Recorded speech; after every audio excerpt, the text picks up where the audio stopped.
ओम साईं राम। तमामु सुहिणी सुबुह।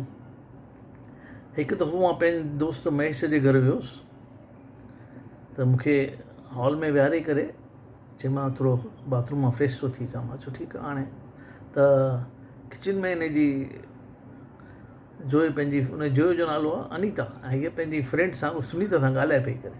उहो आवाज़ु थोरो वॾो हुओसि त मूंखे सभु ॿुधणु पियो अचे। हाणे ॿुधणु अचे त ॿुधणु खपे न, हुन में काई ॻाल्हि कोन्हे करे।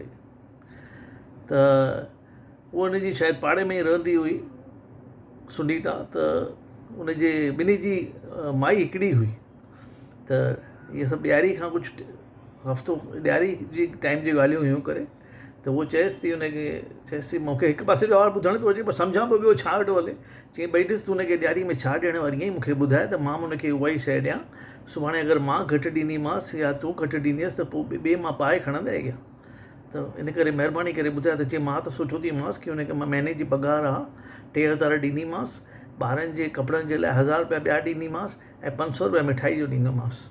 त साम्हूं चई त मिठाई त मां हुन लाइ वठी रखी आहे कुझु शायदि ईअं कुझु चईंसि सोन पापड़ी या सुल खाईंदे मतां हुनखे सोन पापड़ी ॾिनी अथई।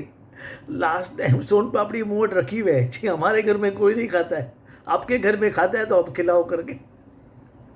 त इन माइनि खां सभिनी खे डपु थी पियो थो। हाणे संभाले करे चई हिकु त ॾियारी में हिनखे 3 ॾींहं मोकल खपे ऐं वरी माइनि खां सफ़ाई कराए त जेका शइ हुननि खे ॾिसण थी अचे चए थी ये तो आपके काम की नहीं है, कबट में ऐसे ही पड़ा है, मैं लेके जाऊं।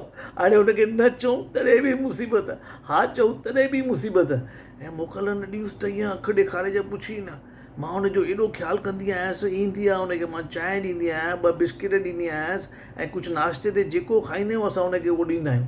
पर तॾहिं बि हीअं अखि ॾेखारींदी अथई, अखि ॾेखारींदी अथई। ॾाढो हिननि ॾाढो होशियारु थी वियूं आहिनि मायूं। हाणे जाम होशियारु थी वियूं आहिनि करे।